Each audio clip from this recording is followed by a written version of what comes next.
things I always follow that makes me look very good in a saree is measuring my pallu's length only from my blouse to my shoulder. Maybe a tiny bit out but not so much, which always makes me look so good. So to do that, I take my pallu and measure how much my saree needs to be folded to make a pleat that will only have the shoulder measurement. So here it goes a little, takes a little out of the border. So this is how it's going to look.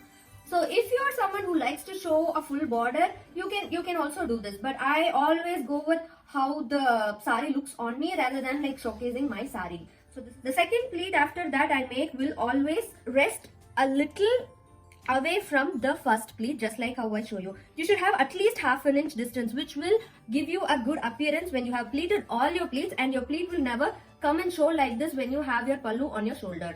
So what I'm doing is I'm laying the saree flat on a cushioned surface. So I'm doing it on the floor using a blanket as a cushion surface, and also I'm using a cotton cloth. This is to protect my silk saree from the heat. I'm using a steam iron. I'm keeping the setting at silk, which is really appropriate to iron a silk saree. Even when I use the silk iron setting, I always prefer to use a cotton cloth, which will always protect the silk saree. We never know, sometimes electronics might malfunction. I don't want to take the risk, that's why. So give a good pressure and press on the silk to make sure it is like ironed neatly and good. This time when I went to India, I bought the saree back. It has a lot of creases in it. That's the reason, don't mind that. I wanted to focus on making this video and not the saree being perfect. That's why I didn't totally iron the saree before starting draping. When it comes to the portion where your saree is going to be on your chest area, take your time and arrange the pleats just like how it will flow on your chest area. So here you can see I'm just adjusting the pallu and making sure the pleats align, and it should be flared. When your saree is on top of your chest, it will have a flare to it, and you will adjust the pleats, right?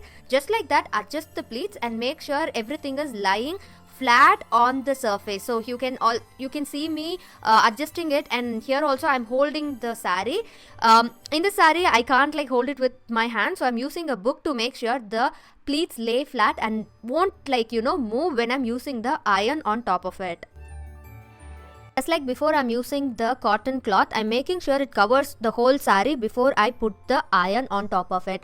So I'm giving it a very good press because I'm using a steam iron. It's really nice to give it that good flat surface and make sure it is ironed so well. When the first step is always making sure your saree is just above the ground, not like below or above your feet, just above the ground, covering your feet. Once you do that, tucking your saree inside your inskirt, making sure it doesn't go up or low while tucking your saree. Now, when you pull the portion that I'm showing, you can see the pallu that rests on my neck, near my neck, is not really looking good. It's like getting closer to my neck. So to adjust that, what I'm doing is I'm putting my hand as I'm showing and pulling the border and adjusting it as comfortable as it is next to my neck.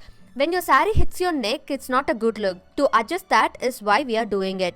Once you adjust it and comfortable with how your border is laying on your chest area, pull it inside your blouse. You pin it just like how I am showing here. This will ensure that the saree stays in place and makes you look really good and elegant. When you're making your waist pleat, first take the first pleat and check if the saree is going straight and not diagonally or not clumsy your way.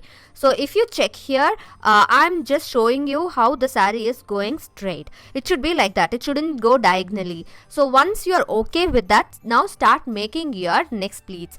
I always say the first pleat should be bigger, so it will have much more stability. So the next pleats you can make it smaller or bigger as much as you desire. So now here what I'm going to do is I'm going to follow the sarees iron line. As I mentioned earlier, I bought it from India, so I ironed it while coming. So it has a lot of ironed marks. As you can see, I'm using that iron marks to make my pleat. Because if I have it in between, it's going to pull out and not really going to give me a good look. So I'm utilizing that ironed ironed line to make my pleats and make sure my saree looks really nice. When you tuck your pleats in, it shouldn't be above the ground or touching the ground. It should be just above the ground.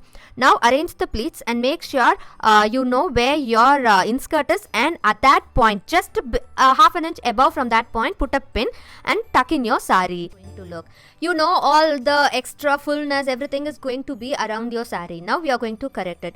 To do that, pull the pleats and bring it to your side and start adjusting like how I am adjusting.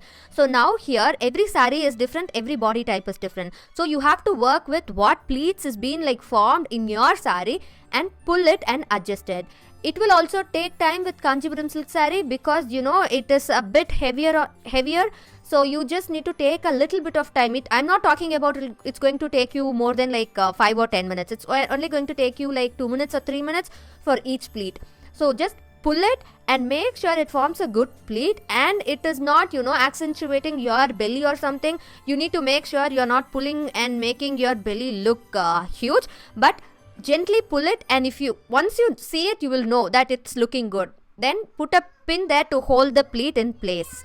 The same way, keep doing it until you're satisfied with your look. You can see me adjusting the pleats a lot. Now you can see a vast difference in how it is like making your waist look really good. Now the next two pleats. This pleat is going to make sure your saree looks even much better. So here also what you need to do is hold those pleats and pull it in. So when you're pulling it in, be very gentle with your saree and pull it in, and make sure you can move your legs when you have the saree pulled. So once you're okay with it, now the same way, pull it and hold it and make sure you're comfortable and put a pin just like how I'm going to put a pin where I am showing. So these pins are going to make sure your saree is going to stay in place and in the same shape that you have draped the whole time you are wearing your saree. This is going to give you a beautiful figure and make you look really elegant and beautiful. A lot of you always ask me that you use a lot of pins, but I always say I am here to make the saree make me look beautiful, and I'm not worried about the saree not being good. So now I folded the triangle. You can add a pin there or you can skip that part. I'm going to skip that part because I'm going to add one pin that is going to hold the pleats in place. Once I do this, I guarantee the saree is not going to go anywhere. It's going to stay just the way it is the rest of the day, however long it takes. Now you can see a huge difference in how the saree is being draped. Once it's done, this is how it's going to look. Very elegant and beautiful. So my loves, I hope you learned how to drape this Kanchipuram silk saree in this video. If you like this video, if you found it helpful, please give that thumbs up button. And also share this video with your friends and family. If you have any other video suggestion or any video that you want me to make, please let me know in the comment section. And also follow me on Instagram at @withlovesindhu. If you want to learn how to drape a soft silk saree, watch the video on the screen and learn how to drape your saree. I'll catch you in my next video. Until then, remember, you are beautiful just the way you are. Bye bye. With love, Sindhu.